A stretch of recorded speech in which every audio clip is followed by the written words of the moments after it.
This episode of Right at the Fork is brought to you by Zupan's Markets. Zupan's, where you're going to find it's Cheese Month at Zupan's, and what better than Cheese Month? And we're better to source it than Zupan's Market. You can celebrate Oregon cheese with this week's featured creameries, and that would be Briar Rose, and also just looking at this on their email that we get, Court. Yeah, these cheeses by George Farm. It's quote unquote by George Farm. Look awesome. They have in jars. They have French onion, fromage blanc. It's all fromage blanc. French picnic, garlic and basil, honey and sea salt, dill, plain with sea salt, and this is from farmers Tyson Furman and John Steiger.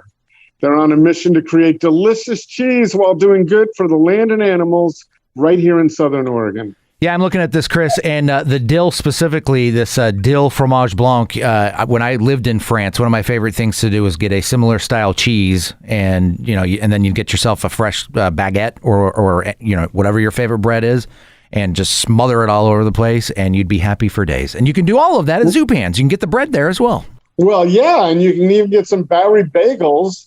There's a thought. Yep. Put some of that dill fromage blanc on it and some smoked salmon on top of that, and that's going to be pretty good. Mm-hmm. That's from Chef Chris right now. There you go.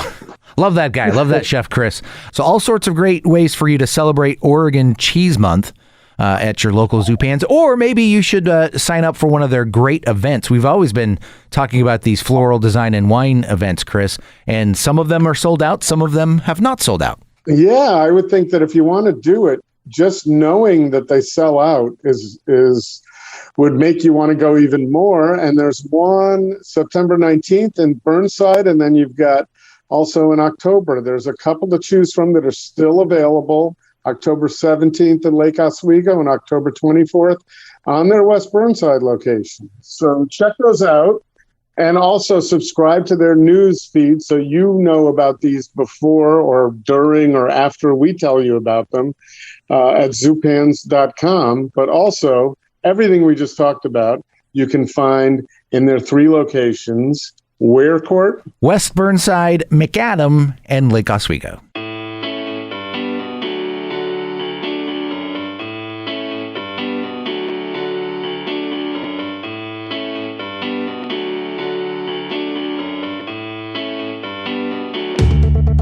All right, here it is. Time once again. It's Portland's Food Scene Podcast. It's Right at the Fork with your host, Chris Angeles from Portland Food Adventures, and I'm Court Johnson from Kink Radio here in Portland. Court, I really appreciate your introducing yourself, but I had for so long, I had introduced you too, so I kind of missed that, but I'm just glad that you're there, put it that way. Thank you. I am glad that I am here as well. Yeah, otherwise this wouldn't be happening.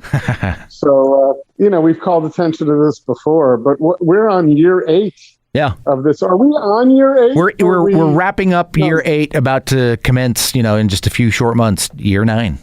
That's incredible. Yeah. So, and speaking of that, I think if you go back a few years, back to like 2015 would be the first time we had Kurt Huffman of Chef's Table on the podcast. I believe also recently he was episode 263, which was back in January when he was taking a trip with his daughter. And then 236 would be the episode where the pandemic hit. And you can hear Kurt in a panic. It is early on in the pandemic. I think it was late March of 2020. We checked in with Kurt, and he was not in a positive mindset, and we wouldn't expect him to be at that point. Right. So many restaurants. So Chef's Table encompasses a bunch of really popular restaurants in Portland. From Ox and Lardo and Grassa and St. Jack. I'm not going to mention them all.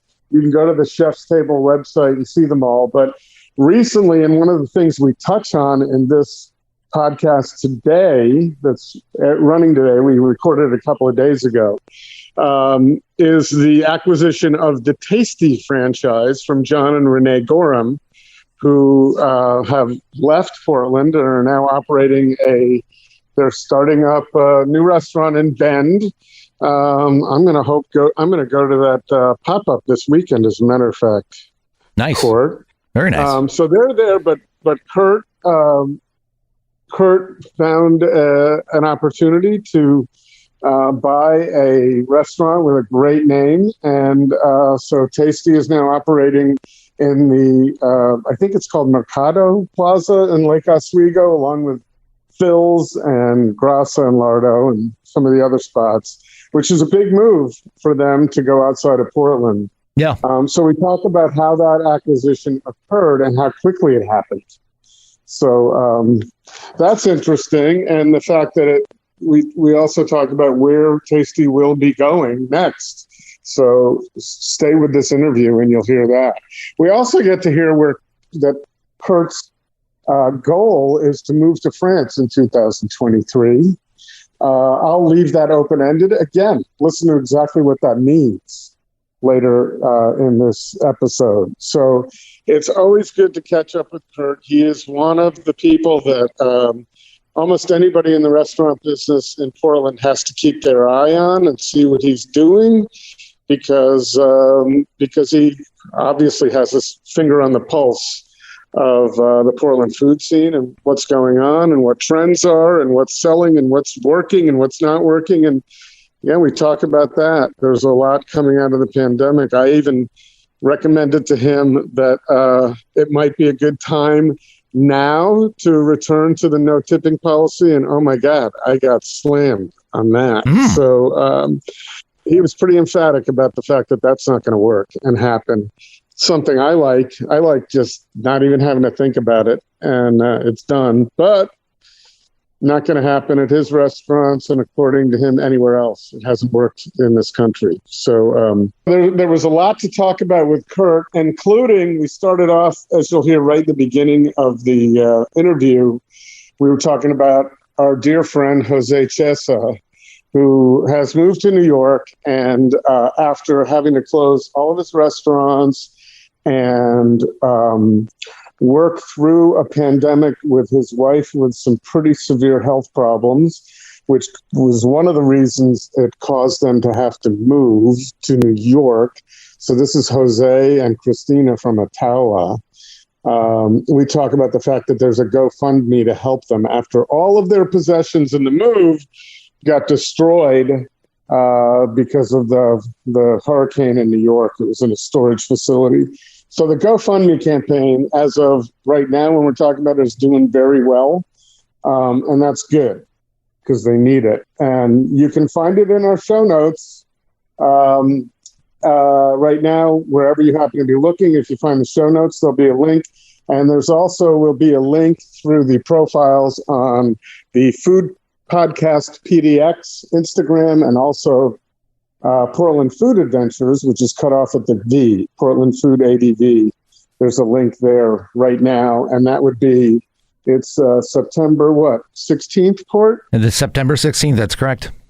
Right, so that's not going to be up there forever if you're listening to this in the future. But if you're listening to it the week that we recorded this, it's there. Yeah. So take a listen. We think you'll like hearing what Kurt has to say and what some of his plans are and what he's been through in the last year and how he's coped with it as well.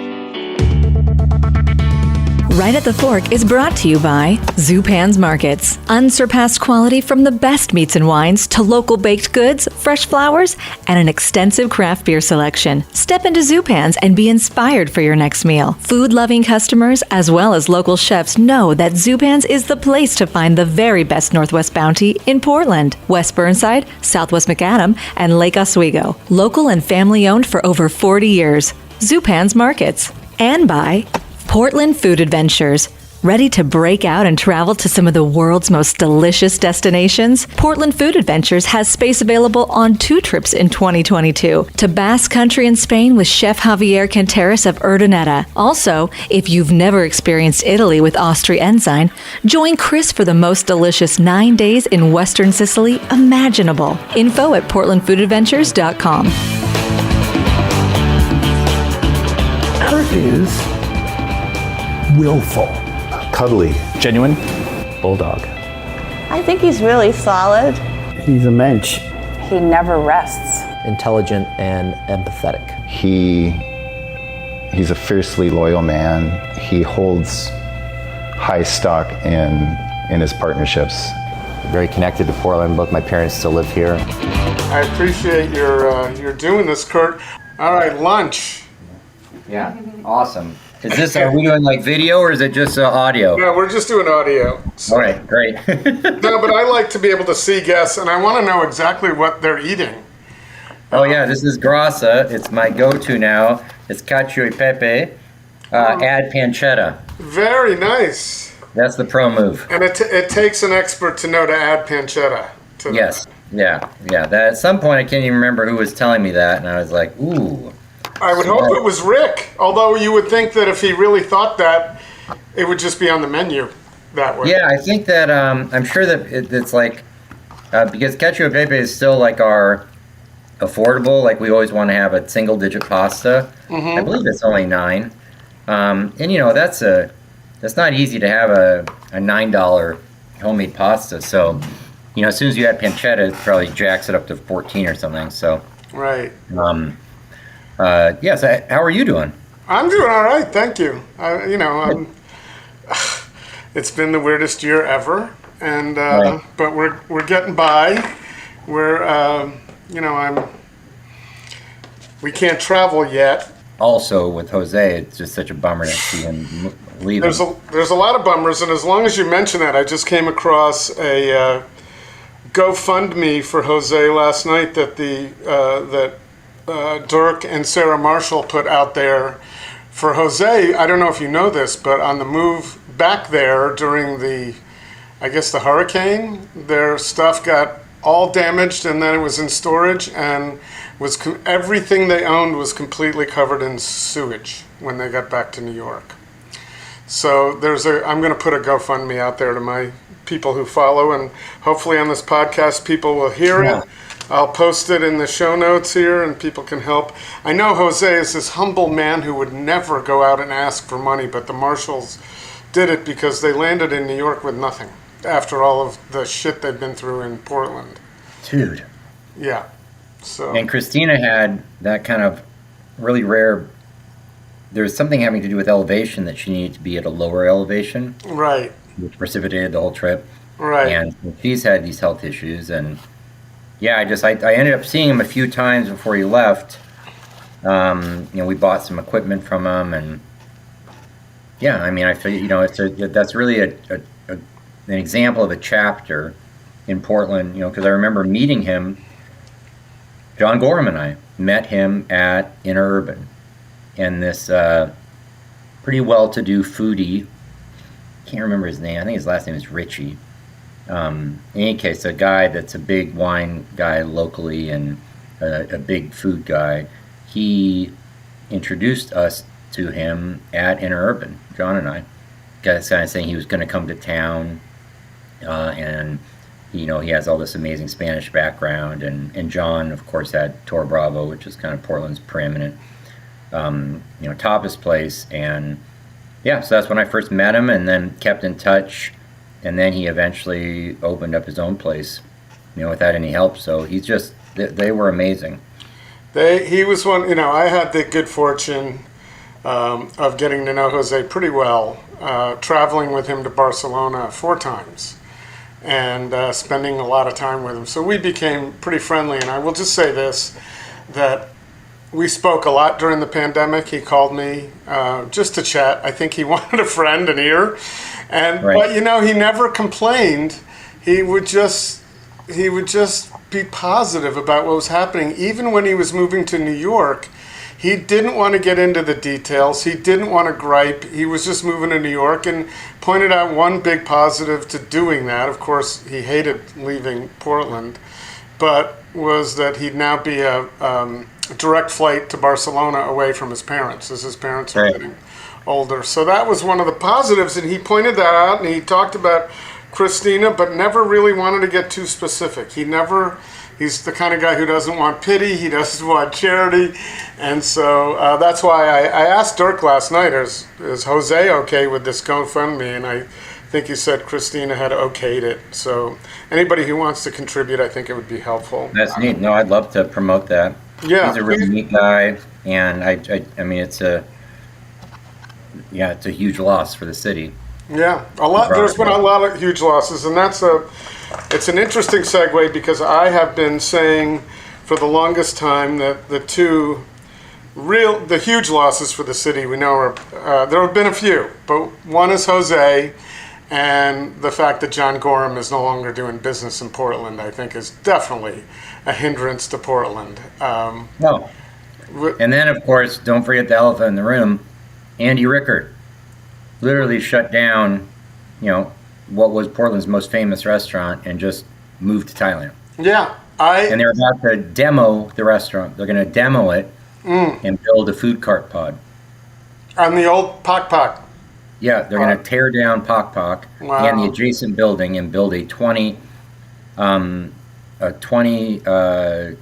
cart pod in that location, or something that just doesn't make sense to us. But then you find out these days, and I was talking to Matt from Matt's Barbecue, that now cart pods are paying $1,500 to $2,000 each for rent.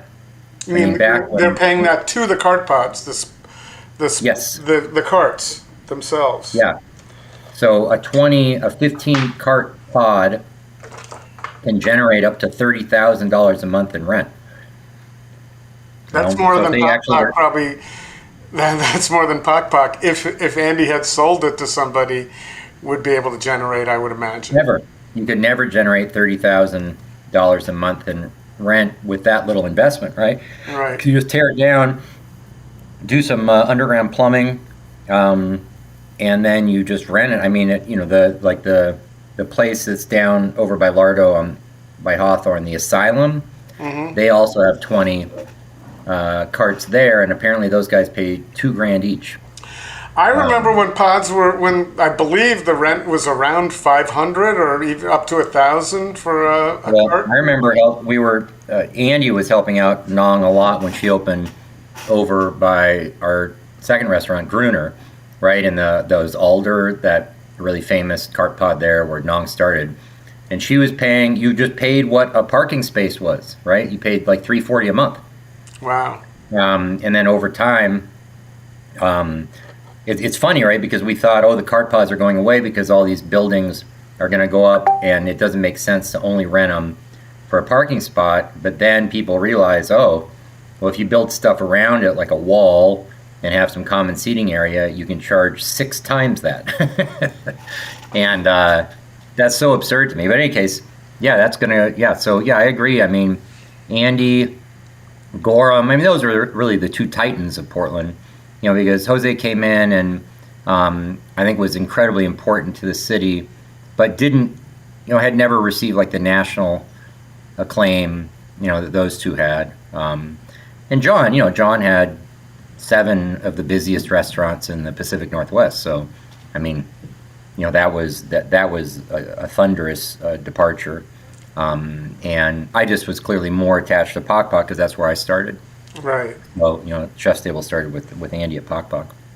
Well, they were both tragic and terrible, and had a lot to do with the pandemic. Some of it had to do with just some crazy things going on in Portland too. And so, really sad. I'm going to jump out to John and Renee and Garrett's little pop-up this weekend in Bend. They're doing a pop-up. That's great. Yeah, they're doing a pop-up. And I was going to surprise them, so I don't think they have time to listen to this ahead of time, but at any rate, that's my plan, because I look forward to that. Garrett Peck, too, when I heard he was moving out of Portland. And so Garrett's going to go down there and partner with them? He has partnered with them. Garrett moved down, I don't know, quite a while ago. That's fantastic. Garrett is a world-class guy. Right, and for those who don't know who Garrett Peck is, and we've gotten a little specific about the folks we've been talking about, but Garrett Peck was general manager of all of Vitali's hotel restaurants. Yep. And so he was a go-to guy in Portland, and he knew his way around, and everybody loved him. And then next thing you know, when those hotel restaurants shut down, I guess Garrett decided to go have a different quality of life. And I understand through the grapevine, I'll talk to him this weekend, that he's just absolutely loving it, doing a project with John and then being able to hike and do all his biking. You know, he's G-Man Cycles. So.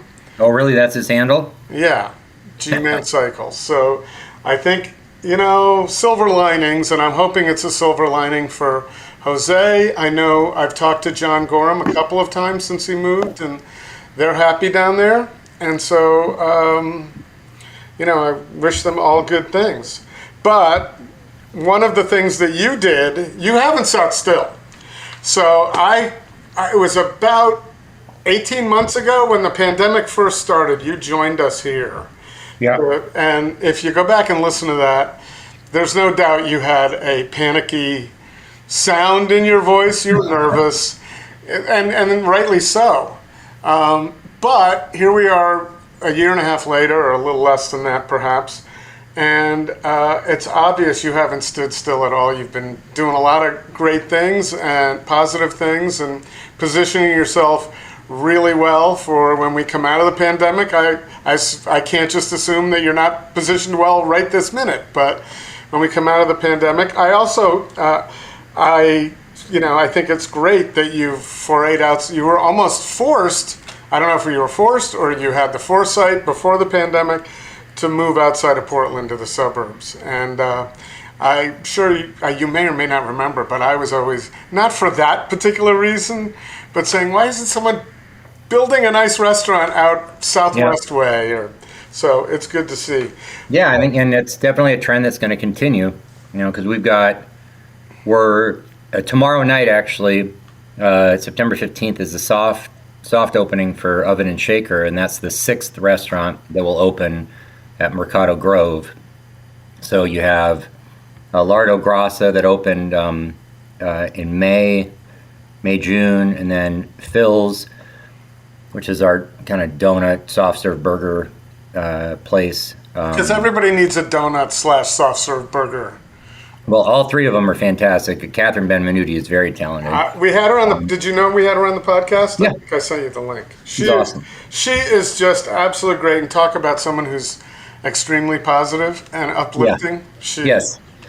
Yeah, and then we opened St. Jack and Tasty, and then the last one is Oven and Shaker, and then beginning of October we're opening Loyal Legion out in Beaverton, over by where Breakside is going, where a Furry is, where Big's Chicken is, where Sizzle Pie is going. So there's a whole interesting thing going in what they're calling Old Town Beaverton. Mm-hmm. And that was just all of that stuff we started pre-pandemic. And then it was all thrown in, like I had leases signed in 19 for these things. And then March of 20 hit, and probably similar to the disposition I had at your show 18 months ago, I called the landlords and I said, especially Lake Oswego, I said, there's no way I can raise, $4 to $5 million to open up 6 restaurants out there in a pandemic. It's just, we don't even know if restaurants, we don't know anything. And so, and I had signed personal guarantees on stuff. So I was really facing just a lot of unknowns because I just didn't know what was going to happen. And the thing I kept trying to remind myself, not just in Lake Oswego, but writ large, is that it's not like we're the only people that are struggling with the pandemic, right? That it's the entire industry. And as an industry, we're very important to landlords. And my hope is that the landlords wouldn't savage us, to kind of get what they could out of us and then plan on the future, but rather they'd have, a healthier perspective in saying, hey, we need to keep these guys healthy and work with them because we want them to pay us rent in the future. Well, that was a better bet for them, and we talked about this then. Way better bet than shutting you out and not allowing, giving you anything viable to deal with, and going to find somebody else. Yeah. So they had already, they were deep into it, but they stepped up to the plate and ended up being a full financial partner. I mean, we figured out all the finances with them. We didn't have to get barely any outside investors, so that was amazing. And then in Beaverton, that project basically was just mothballed for 12 months. And then we got just enough interest, probably 6 or 7 months ago, to really start it up, and we were able to find the money and do it. So, but writ large, it's just, it's still it's been versions of panic and versions of crises for 18 months. And at the beginning, the crisis was everything was stopped, and we didn't know what was happening. And it's changed. That the conditions have changed. Right now, it's a crisis of not really knowing when we're going to get through this, or if we're going to get through this completely, and staffing, and actually having. We're actually pretty busy everywhere that we're open, but now on my company's side, absorbing all of this new business, because we've effectively opened, almost 30 restaurants since, we started actively opening everybody up probably May, April, May, the ones that have been shuttered. So and then all of a sudden the restaurants that we're doing, the Grasso Lardos that we're doing X are now back up to regular numbers. So we're just absorbing. And that's a good problem, but also a panic, right? Because all of a sudden, suddenly, as a management group, we're so buried here because we're just trying to catch up with the businesses that are opening and getting busier and busier and busier.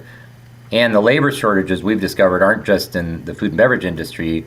We've been trying to hire accountants and in almost all these different industries. The job market is constricted, so it's been, but you'd rather have a problem with dealing with quick growth rather than, potential death. So that's, I take that every day, but, there's still so many unknowns, and we have rolled the dice of thinking we're going to come out of this in a strong way, industry-wide. So we have taken a lot of risks of having all these things happen right out of the, coming out of the pandemic.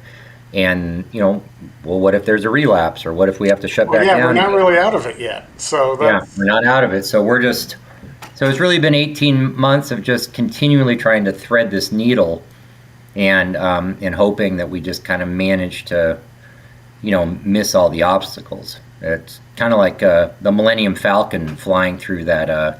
What was the thing that that Han Solo did in 11 parsecs or something like that? Not the one to ask. Brilliant one or something like that. Yeah. That's what it feels like. We're just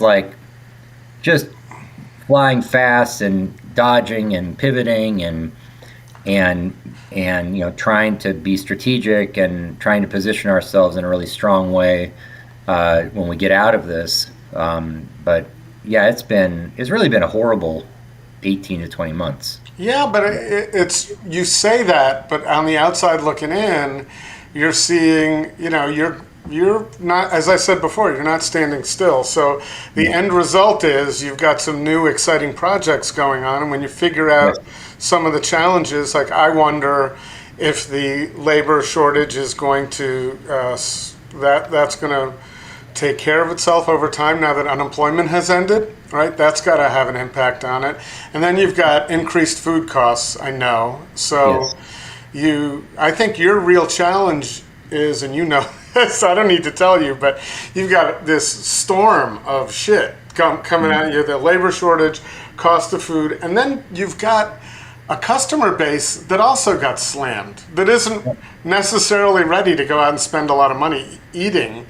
That's the nice thing about Lake Oswego, I believe, that perhaps they were able to absorb it a little easier. So your bet there may pay off. Yeah.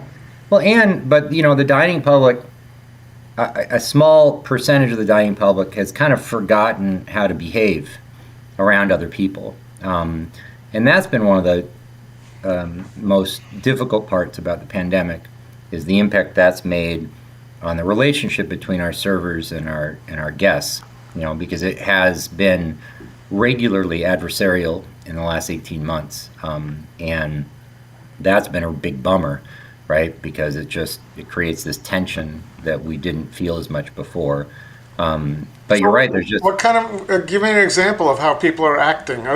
Is it a mask problem? Is it a...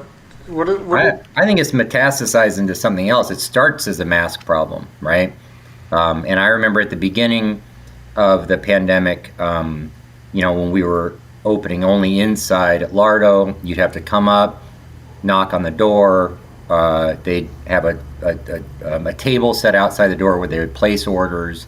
And we were really trying to limit to an absolute maximum any kind of engagement between the guests and the servers, right? So they'd open the door, yell the person's name, the people would be waiting there who ordered, we'd drop it on the table, shut the door, and all the time there would be people that would come up to the door without a mask on, asking a question, and the servers would be like, put your mask on, right? Because it's a closed door. Right. And people would get irritated, and servers would get irritated because they're just like, there's signs everywhere saying mandatory masks, right? And it just creates a tension because, the servers were dealing with a lot of unknowns. We still are, but back then even more. So they were just irritated that people could be this clueless about their health, right? Like the server's health.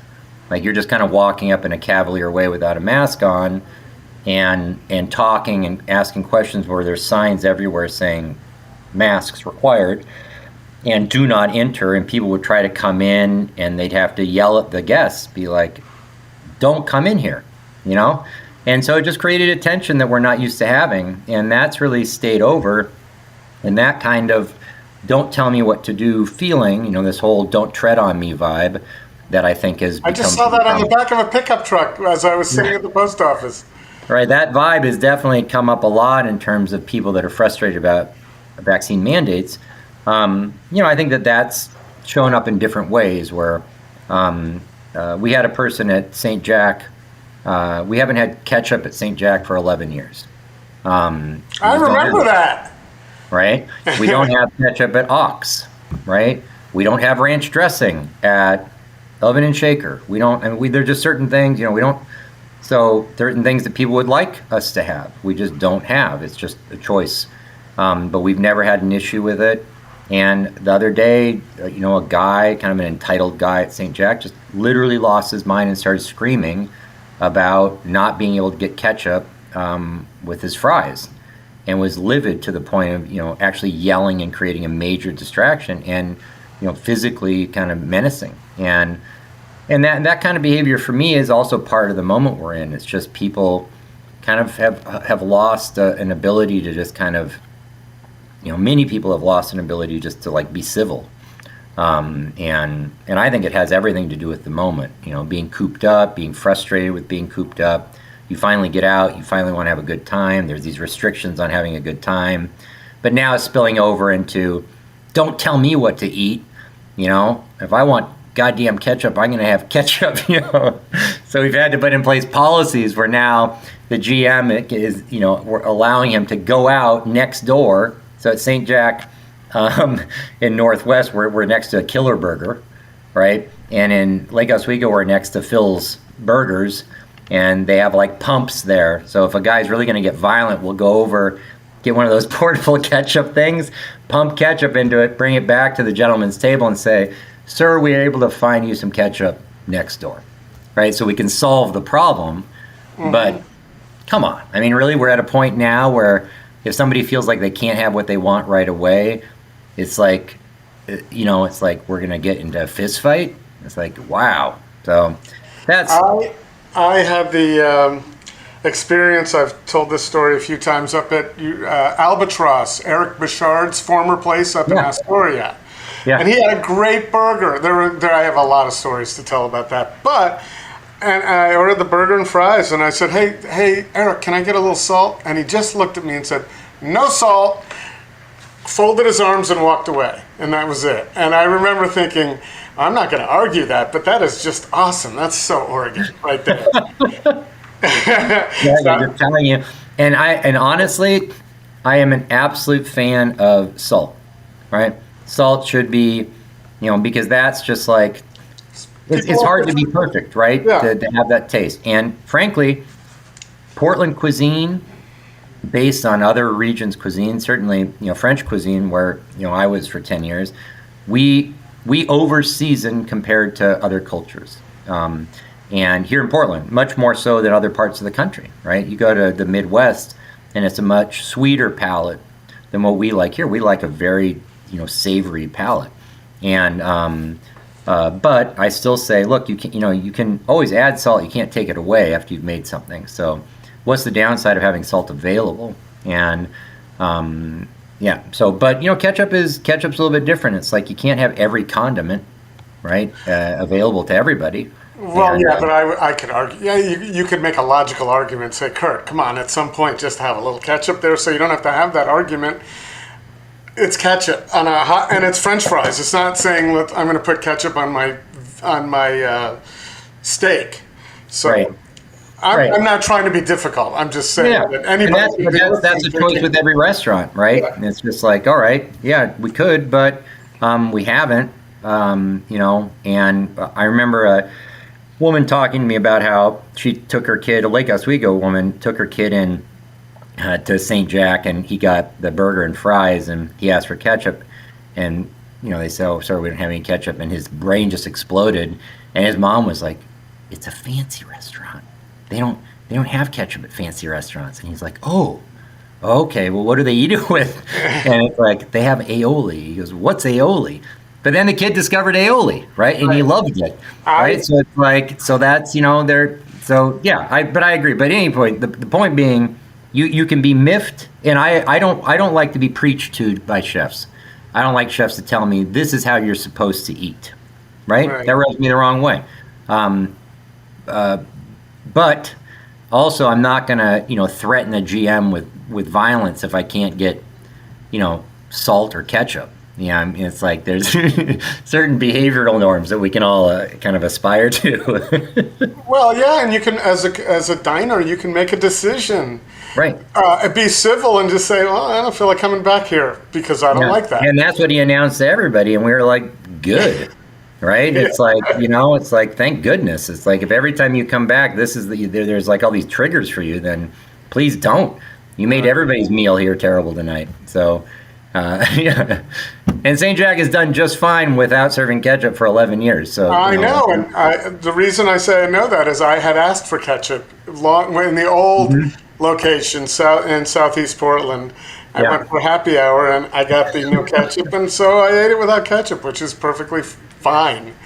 It's the St. Jack way. That's the way my mindset is, that's how they do it at St. Jack. When in Rome, do it that way. So.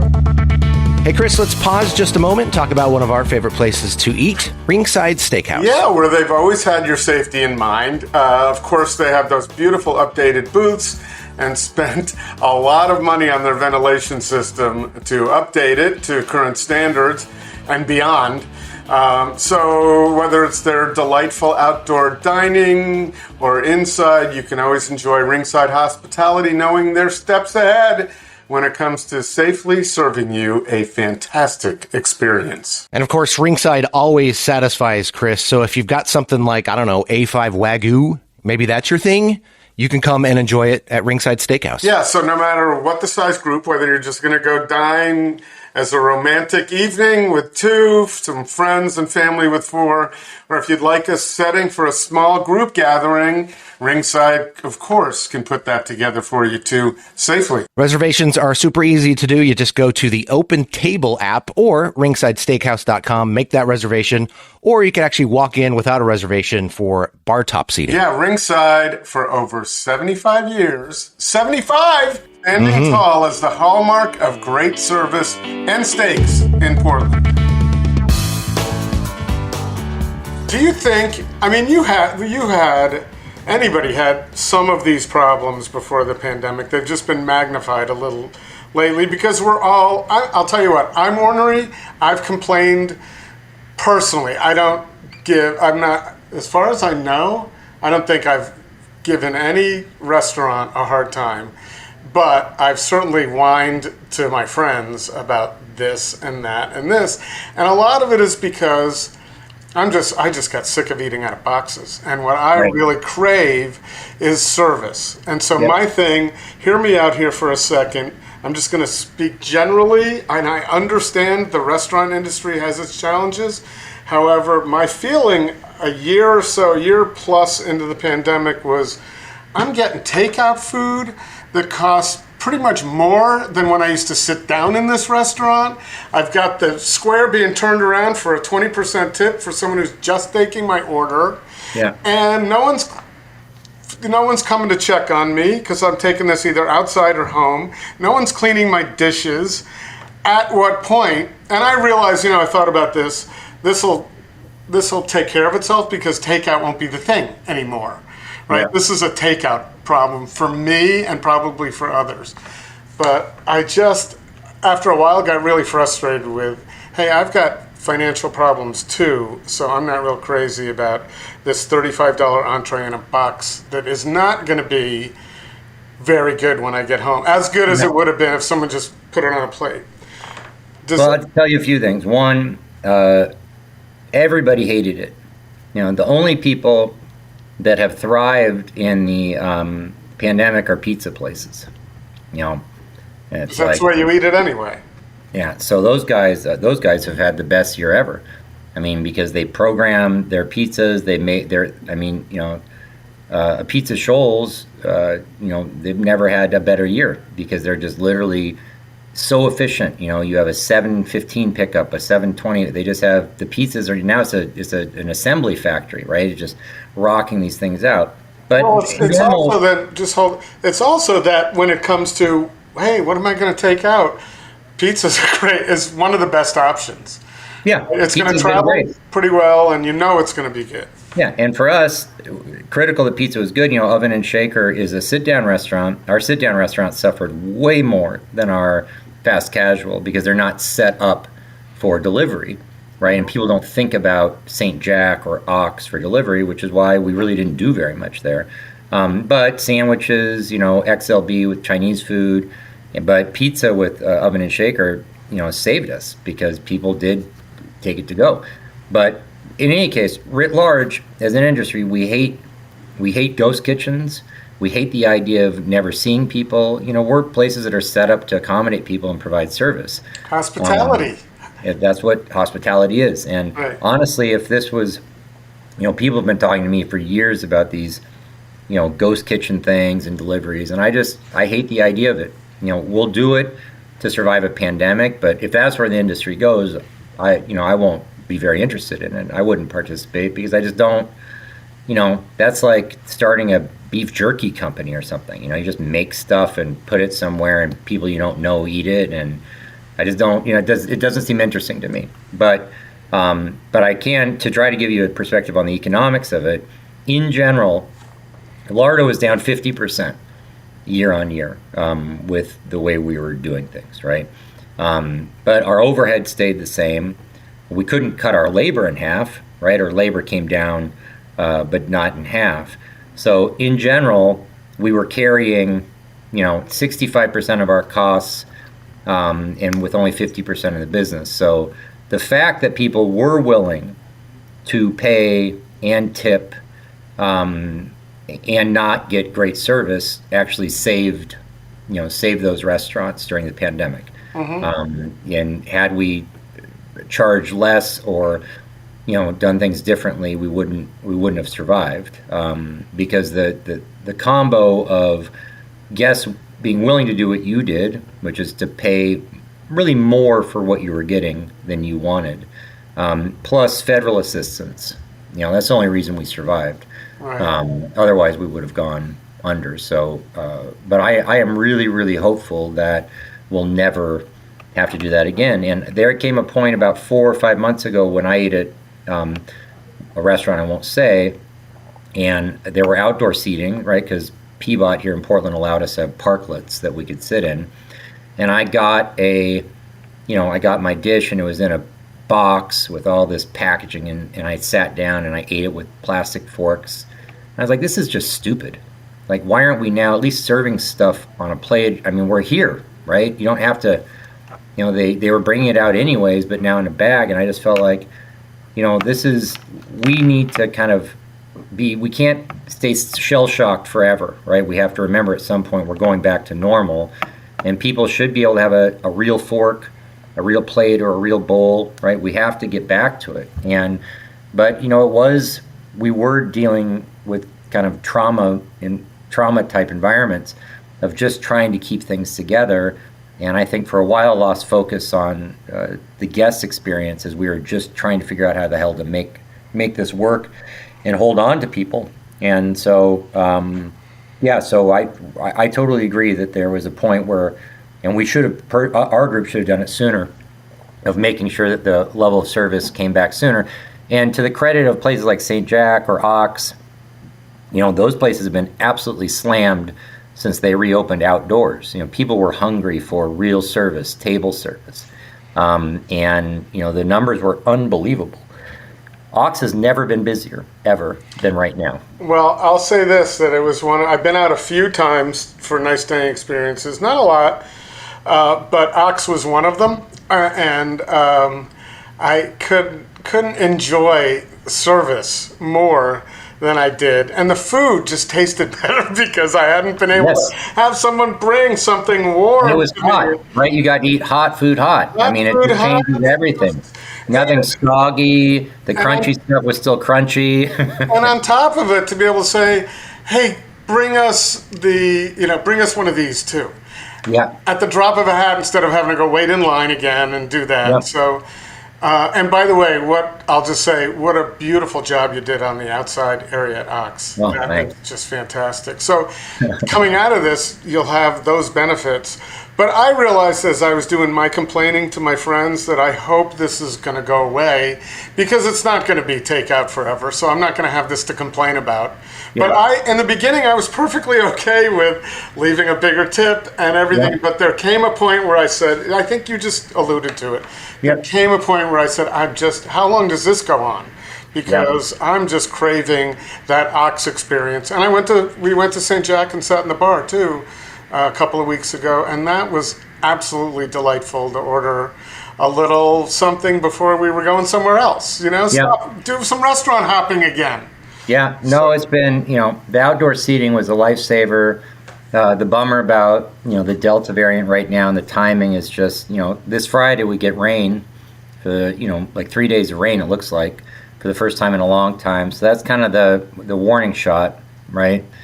My hope is that the Oregon Health Authority's kind of modeling of having the decline start on Labor Day, I hope proves true in the coming weeks, that we'll really see a decline. In cases, not in business. In cases, right? In COVID cases. So I really hope that plays out, because September has always been a slower month for us historically. People go back to school, and we really see a ramp up in October, November, December. But the prayer is that we'll be busy again, late September, October. But it's just we're flying blind, and we have been for 18 months. Oh, I don't think you're flying blind, because you're the captain. If there aren't other captains too, there's co-pilots. But right. I don't think you're flying blind. You're using, you've got some smarts in the business, and we're flying aggressively. Right, you're flying. Great visibility. I'm going to say this: I don't know anything about your grooming, but you still got hair, and it's still not all gray. So you've made it through. How have you learned any techniques for yourself to deal with this stress? Because you've got a lot of children, right? You got all these restaurants, and then you've got your family as well. It's not easy. Yeah, I think that it's interesting you mentioned that. One thing I've realized in this is I kind of see my partners, and some of them, I had an idea of who they were. at the beginning of the pandemic, and you really see when we really hit rock bottom, March, April, where you just don't know what's going on. And some of the biggest anxiety was before the first round of PPP, where we were just like, how are we going to survive this, right? And then, you had different moments where it was terrible. But I saw partners that were just unflappable normally, that were just reduced to just kind of, just look shell-shocked and not sure what to do. I saw some that remained positive and and hopeful, but you just realize that it's just a character question of how well you deal with stress and anxiety and unknowns. And I think that's just lucky that those don't render me incapable of being decisive or making, or just moving forward with things. And that's just, I don't know why it is that way. I just think it's lucky. I have lots of character flaws that are, dramatic in terms of my ability to be organized and to stay focused or, whatever. But, in a moment of crisis, my vision or my focus didn't waver, whereas a lot of my partners that did. So I think that's just lucky that it's that way. Is that a genetic thing, do you think? Because everybody handles stress differently, and everybody also has different experiences. So, you might have swung the bat in your life, so to speak, with the donut on it, no pun intended. Yeah. I think it may be. I mean, I see my mom, and she's kind of racked with nervousness about this. I see my dad, who's not at all. So I think it's just lucky and a byproduct of probably also having done so many different things for so long, in so many different environments, whether it was France or whatever. So I think I lucked out in that way, because it doesn't, I have felt throughout this whole thing that I just believed that we were going to be okay. I think that there's a certain amount of delusion in it, and I think that I've always understood that one of my roles as being a partner and a leader, here in my company or with my partners in general, is that they look to me to be positive and to give them clear hope about how we're going to get through things, and I understand that to be what I need to be, right? So I don't kind of allow myself, at least when anybody can see, to have those doubts, because that's my role. That's what I'm supposed to be. It's kind of like a parent, you always want to be strong in front of your kids. And so, it's not a great analogy because they're clearly not my kids, but that role of needing to say and constantly be there saying, we're going to get through this, we're good, here's what we're going to do, we're going to get past this, blah, blah, blah. I think I understand that to be one of my most important roles of the last 18 months. And then just by nature, I'm not afraid of risk, and I'm not afraid of failure. So I just kind of would always say to myself, well, if I really do go bankrupt, and I thought there was a 95% chance of going bankrupt at the beginning of the pandemic, in my entire life. You were very frank about that when we spoke. I thought it was inevitable, and my whole goal was just to make sure all of the restaurants were in as good a shape financially as possible, and then I would just bankrupt Chef's Table and myself, and hope that that they would be able to continue. But we seem to have threaded the needle on that. But it's Yeah, and that wasn't just one mine you had to step aside. That was a whole minefield that never stopped. So, and it's still going. Yeah, it's still going. Yeah. So, and we, and I know you made an allusion to, with Tasty, that was just, when I called John and, or we actually contacted Renee, about buying the brand when they announced they were leaving.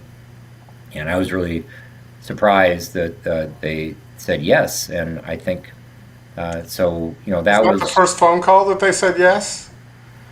Well, I was a little bit. I felt awkward about approaching them about it in the moment. Right. So I asked my attorney, who he and I went to high school together, and just he was somehow aware of what was going on or in contact with their counsel or something. And I just said, hey, could you just ask their attorney if they'd be willing to sell Tasty? And within minutes, she wrote back saying yes. And we made an offer, and they said yes immediately. And within like 48 hours, we had drafted paperwork and finalized it.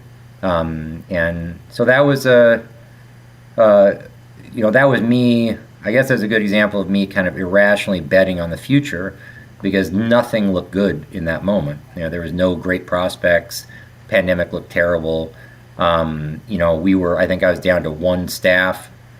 We had when the pre-pandemic, chef's table, like just chef's table, we were about 65 employees, and we were down to one at that point. And where are you now? We're at probably about 65 again. Oh, you're back up. Good. Yeah. Well, we have to be. I mean, we have so many restaurants now. We have more restaurants now than before the pandemic. Right. So in any case, that was just that.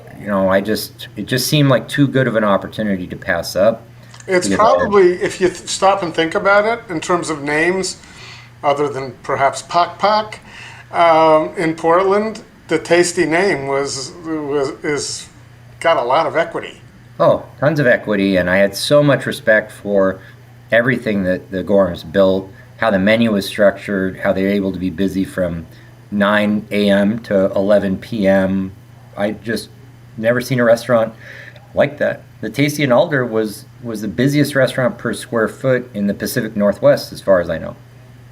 They were just crushed it all the time.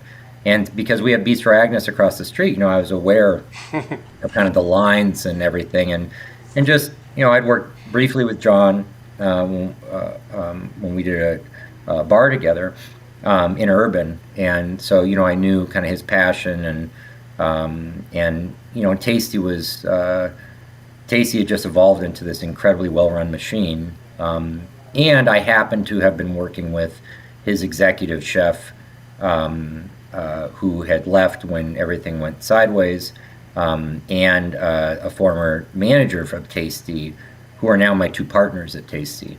And so, I just made a quick call to them saying, hey, if this is available, do you guys want to do this with me? And they just said, without even a second, just like, hell yes, that'd be amazing. Because it closed in circumstances where I think even the staff felt like it was just a bummer. So, and now, for instance, Sunday night out in Lake Oswego, every single former manager of Tasty were on the floor, either as general managers or as servers. So there is a lot of loyalty to the brand, and that's very lucky, right? We lucked out.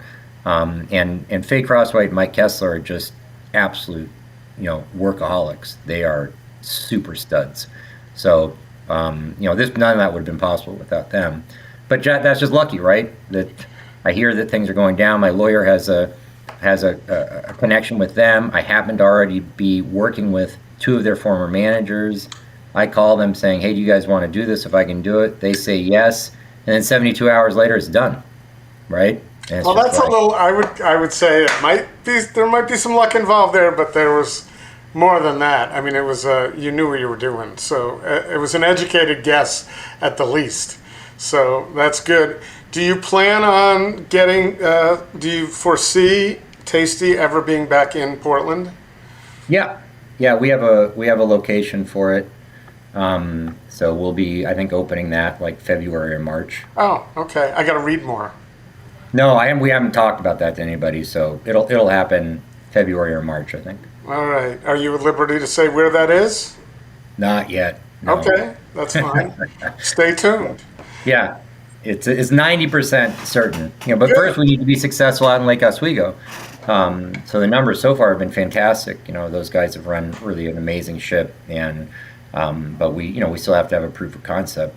Do you know if your customer base out at the tasting Lake Oswego is, how much of it is Lake Oswego and how much of it are old customers who have to now do the reverse? Because you remember I used to bitch about how I had to go into Portland. Now they're coming out the other way, and they can park pretty easily.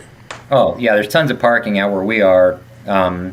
It's interesting, and according to Faye and Mike, the vast majority of them are Lake Oswego people. Portlanders still don't reverse commute. And St. Jack, for instance, was very nervous about all the losing business in Northwest because we'd open, and that hasn't happened at all. St. Jack is busier than it's ever been in Northwest Portland, and St. Jack Lake Grove is doing really well. So, but Tasty is. I hope that, if you look at a place like Screen Door, right, that opened in the Pearl, they're doing amazing business there. My hope is that Tasty, once we reopen in Portland, will have that, people will still long for the brunches and everything, and that we'll be busy. So can I place a bet on that? Yeah, you can. in some manner, in some way, there should be some kind of Las Vegas odds going on for things like that. But the other thing that's kept me sane is just workouts. Me and my best friend, Leather Stores, we started boxing probably 10 months ago, and that's been instrumental to keeping me sane. We had done boxing a couple years ago together, and finally I found this funny app that I bought while I was driving actually around the country with my daughter. That was I felt like a seminal moment. I did a 5,000-mile road trip with my 5-year-old, and just to get away for 3 weeks and think and just see stuff that she'd love. We went to all these wildlife parks across the south of the country, and kind of between Austin and Portland, because we drove all the way down to Austin via Omaha, Nebraska, and we came back up. And in any case, while we were on that trip, I just was reading about different apps. I'd never done an app exercise thing. We found one called Fight Camp, and we do it every single morning for like an hour, and it has such therapeutic help, just punching the hell out of a bag. I was going to say, that's what you're getting at. And you're punching the cardio. You and Leather aren't going at each other. No. In fact, the more we do it, I think at the beginning we had these ideas that we would spar at some point. Right. But what's funny is that you do, almost a year now we've been, punching, and there's these tutorials. It's actually incredibly cool and gratifying. But eventually, once you box for an hour a day for almost a year, it's like you learn, like a dance or any kind of physical movement, how to do things properly. And then I know there were times where one day we were both punching together these different combos, and we kind of looked at each other and we're like, God, I don't ever want to spar with you. We're kind of said that at the same time, because you just learn how to punch really, really hard. And when I'm punching the bag, when all the mechanics are working and I'm hitting the bag as hard as I can, I'm like, oh, what a horrible idea to get punched that hard. Like I don't want to punch myself, and then I see Leather, how hard he's hitting the bag. I'm like, I sure don't want to get hit by you. So it's like, no, the more we do boxing, actually, the less we want to spar, because I'm terrified. I don't want to get hit by that. Yeah, no, especially if I've looked at Leather, boxing is not one of the things that if you gave me a list of things to do with Leather, it wouldn't be boxing. No. But that's been critical. You gotta, because the first 4 months, I was too stressed out. I drank too much. I just would, try to keep it together all day long, being positive, talking, reassuring my partners. My wife was freaked out at home, so, it was just not a healthy environment. And we were moving, right? We had to move out of our place in April of last year. So we were living with my mom for about 6 months while we were trying to finish our house. And, so it was just the worst. Yeah, your mom is delightful, but that's a stressful time to be. Oh, for my wife and my daughter to be living with my mom in my old room. It was just. It was your old room. Oh, my God. It was such a gong show, right? But with COVID, the house was super delayed. And we were trying to save money because, we were sure we were going to go bankrupt. So, just the stress levels were very high. But I think since January, I've kind of figured out how to be okay in this environment. And well, like you said, it's just you have to keep a super positive attitude and just try to be sure about how to act in moments where you don't even know what's happening. Right. Well, it's a little Clark Kent and Superman, right? You had to be behind there and then open the door and put the cape on and, all right, I'm going to do this. Yeah. Are there any people inside or outside of the business that you generally rely on as sounding boards or someone who helps get you through this? I talk, at the beginning, I talked a lot to Kim Malik from Salt and Straw. So I wouldn't say a lot, but I mean, kind of at big moments, I would contact her right before we shut down our restaurants. I was talking to her probably 2 a.m. I think Kim is one of the smartest people in the industry, and so Kim is somebody that I've corresponded with. I still talk a lot with Andy Ricker, and he was pretty determined to shut things down. But Andy was an important influence to me. I still talk a lot with my buddy and partner John Janilis, who owns Lightning Bar Collective. He's now living in Palm Springs, so it's really interesting to get his perspective on Portland. I've talked a lot with Erica Palmer, who is now with Independent Restaurant Coalition, and I still talk probably the most with her because she keeps me abreast of what's happening, what's going on, what different developments are in terms of legislation, potential federal funding, and she provides a really helpful policy perspective to me. And then all my partners, I'm talking to my partners constantly, all of them, because we're constantly trying to strategize, figure out what's next, figure out where to go, blah, blah, blah. So, so are you optimistic right now? Are you think we're going to come out of this and you're well positioned? Yeah, I think so. My biggest worries right now are, I know we'll get staffed again, right? We have gotten staffed back up, but our wages are way higher. And I'm not, that's great as long as people are willing to pay the price that it costs for us to survive, right? You think it's an opportunity once again to try the no tipping? Now, we've just had a major event. You just don't think that's off the table, no pun intended. It's a terrible idea. The people that have done it have failed every time. I have a close business partner that's doing an auto grat right now. I think it's a fiasco. I told her it's a guaranteed lose. Anybody that does it, it never works out. If Danny Meyer can't make it work, the best restaurateur in America, why would anybody else think they could? I think it's a terrible idea.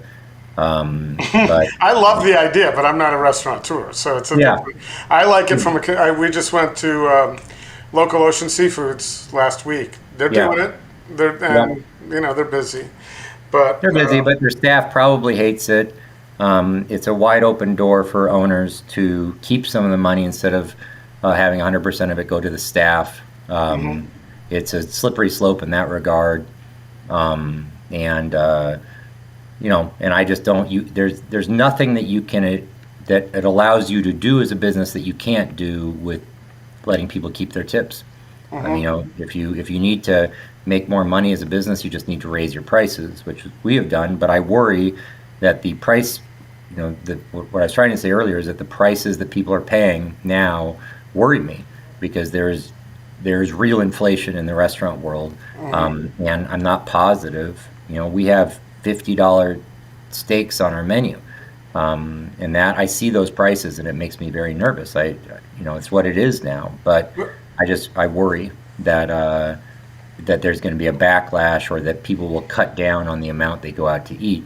And so that's the biggest concern. If we show as a community that everybody's willing to pay those kinds of prices, then we're going to be fine. Well, like everything, some will and some won't, right? You can't expect it across the board. And a $50 steak is a steak. So people who are out and I'm not going to equate it, but if they're looking for a Mercedes, then they're used to paying for a Mercedes. Yes. And they will. But I've noticed the burgers are now, I remember when they crossed over the $10 mark, became a $12 burger, and I've said to a few friends, just get ready for consistent $18 to $20 burgers. We're going to see it. Yeah, one of our restaurants has a $19 burger, and it's the best-selling item on the menu. Which one's that? St. Jack. Yeah, well, see, but at St. Jack, you can maybe expect that, or you're going to get an excellent burger and an awesome burger. Yeah, the expectation you've got Aaron Barnett behind it, or whomever the chef is. But right. I'm talking about the places that aren't St. Jack that are going to. Yeah, no, I agree. But we're having to raise prices just about everywhere, and it's and so that's the big thing that makes me worried. I think it's awesome that staff, our kitchen people should be making at the end of all of this with tips $20 to $23 an hour. I think that's great. That's where they should be. Servers are still making great money, but I just worry. That's my business. I guess I'm supposed to worry about this stuff. So, but I'm not worried about people wanting to go out. I'm not worried about somehow delivery systems are going to take over everything and we're going to be in this crappy world of ghost kitchens. People still want to go out. The bars will be busy again. People like being out and being with people. So I'm not worried about all that. And then, so we'll see. I am worried in Portland specifically. I'm worried about the food scene won't return to what it was until there's tourism back, because it was a third to half of our downtown diners. And you can't lose that many people and have the same scene that we had. Well, but you've got fewer restaurants now too, so you do. So that could come back. One of my concerns, and I'm going to bring it up.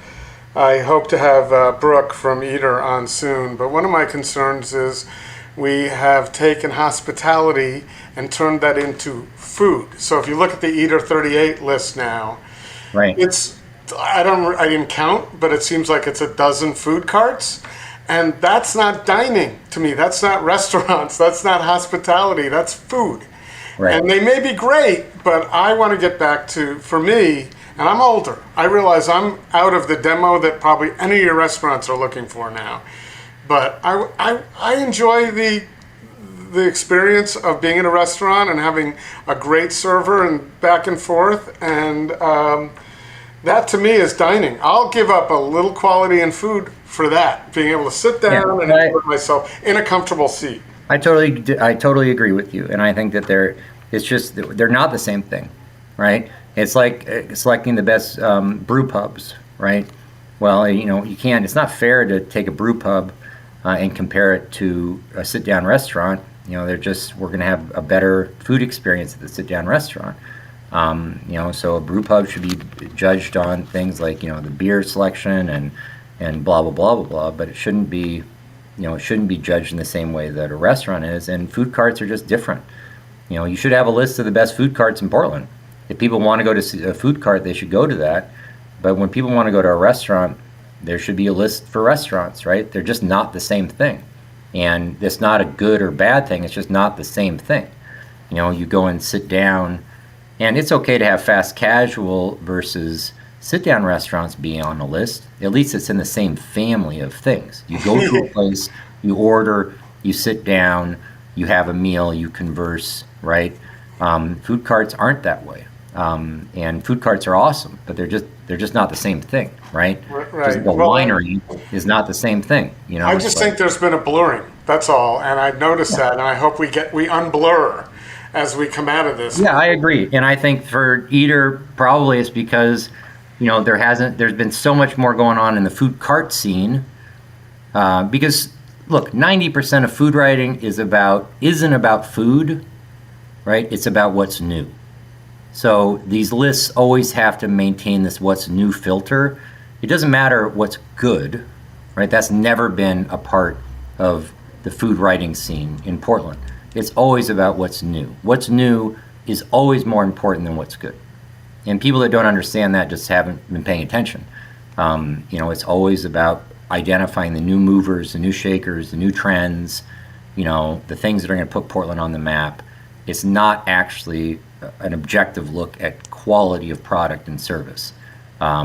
And the only person who's tried to do that is Michael Russell, where he has that, the 50 best restaurants in Portland, where he year after year reassesses kind of the list writ large, and it's not just always this hot, right? It's like, but everybody else, Portland Monthly does, the new things. The Eater Hot List is always the new things, and so most of the food writing is about the new things because that's what kind of gets clicks. Right, it's true, and therefore the ring sides of the world get hurt because they've been there for 75 years. There's sometimes some news there, but to have a list with 10 food carts and not ringside, I think is. Yeah, but let's all pray that we get. I'd like all of my restaurants to have ringside's problems of being busy every night for 70 years. In the hope every restaurateur's dream is to have an institution like ringside. And I think a place like St. Jack can get there. I think a place like Ox can get there. I think Lardo can get there. I think we have partners that can have brands that survive with Portland for a really long time. And that's the dream, right? Because there's a point at which you just are in that groove and people want to come there to experience that legacy excellence. That's the goal. And I think part of the tragedy, to loop us back into COVID, is that Portland had places like that went away. Toro Bravo was one of those places. Tasty and Alder was one of those places. Pock Pock was one of those places, and now a place that could have been around for 40 or 50 years is gone. So, that in that sense is more of a tragedy than than losing some other places. We had to close down a place called Bar King that was open for 5 days before so it's a tragedy on the human level that these wonderful people came here and it didn't work, but right from the social fabric of Portland, losing Pock Pock is a huge loss. I mean, it was what spurred the growth on Division. It also was the city.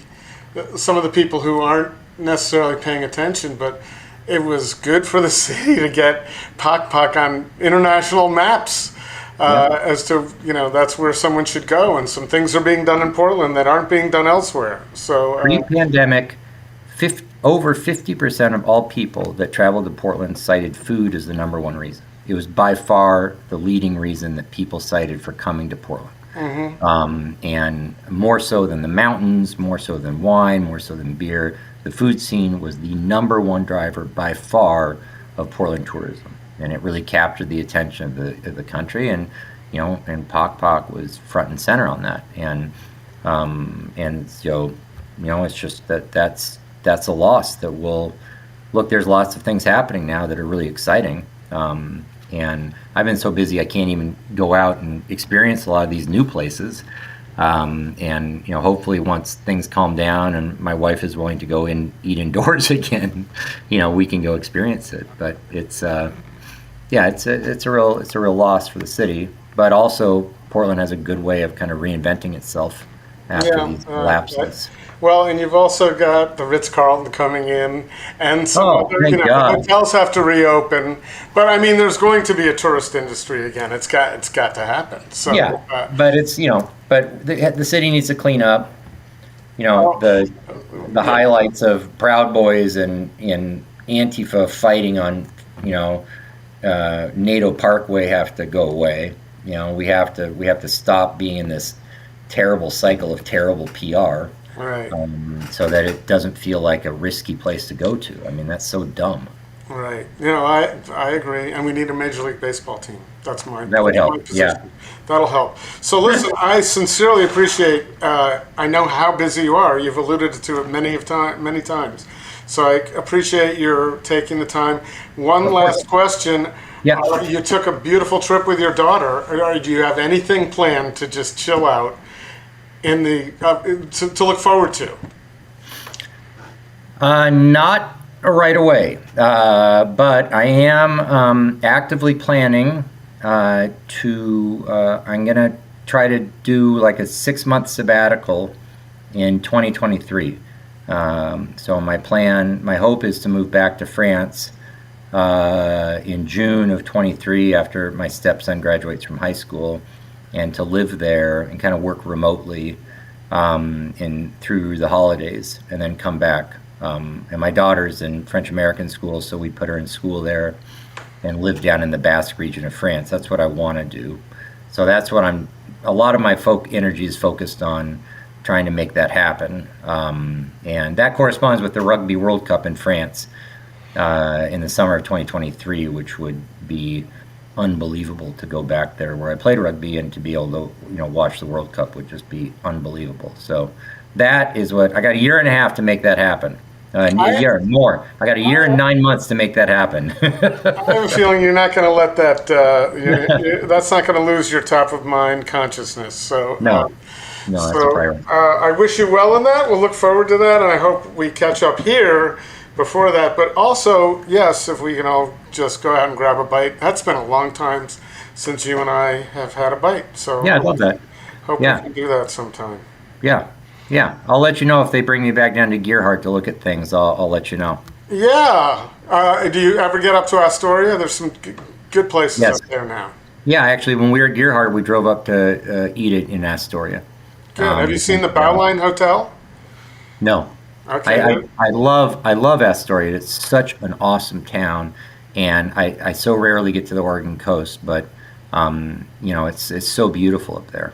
I'd love to get back, and my wife hadn't been to the Oregon coast in a long time. She had an awesome time last time, so I'm hopeful that I can kind of convince her to get up there more often. I think everybody should have a prescription who lives in Portland of the Oregon coast at least a few times a year, just to get out and chill. It's been, for me, living out here 8 years now, by the way. Yeah.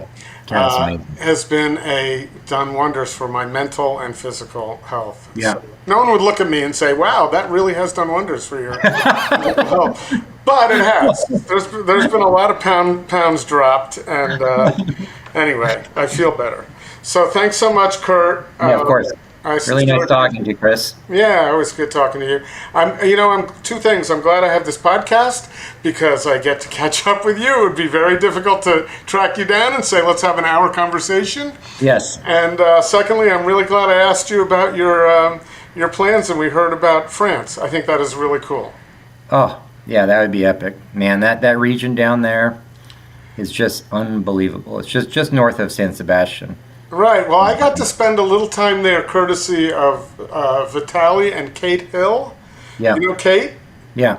So I went to this beautiful castle around there, and of course there's the Saint-Emilion wine region where there's a winery called Angelus, which I've been curious about my whole life.